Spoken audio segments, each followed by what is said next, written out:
लड़की किसको मिलनी चाहिए। उज्जैन में महाबल नाम का एक राजा रहता था।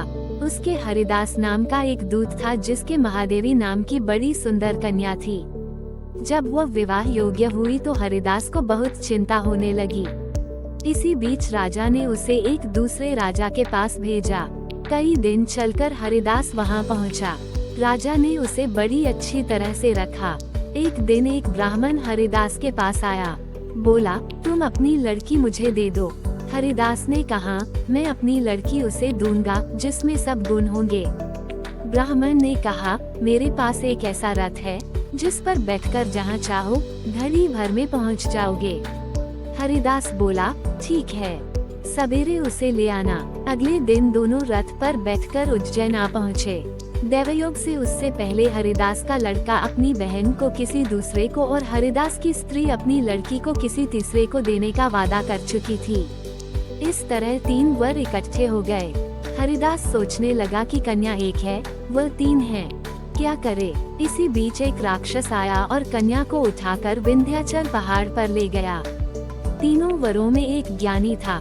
हरिदास ने उससे पूछा तो उसने बता दिया कि एक राक्षस लड़की को उड़ा ले गया है और वह विंध्याचल पहाड़ पर है।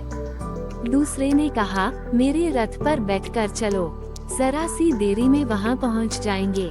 तीसरा बोला, मैं शब्दवेदी तीर चलाना जानता हूँ, राक्षस को मार गिराऊंगा। वे सब रथ पर चढ़कर विंध्याचल पहुँचे और राक्षस को मारकर लड़की को बचा जाए। इतना कहकर बेताल बोला, हे राजन, बताओ वह लड़की उन तीनों में से किसको मिलनी चाहिए।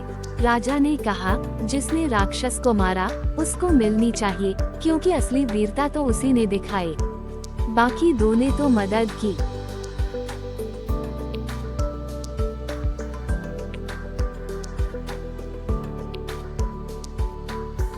आशा करती हूँ कि यह छोटी सी कहानी आपको पसंद आई होगी। इस छोटी सी कहानी पर आपका क्या राय है, कमेंट करके बताएं।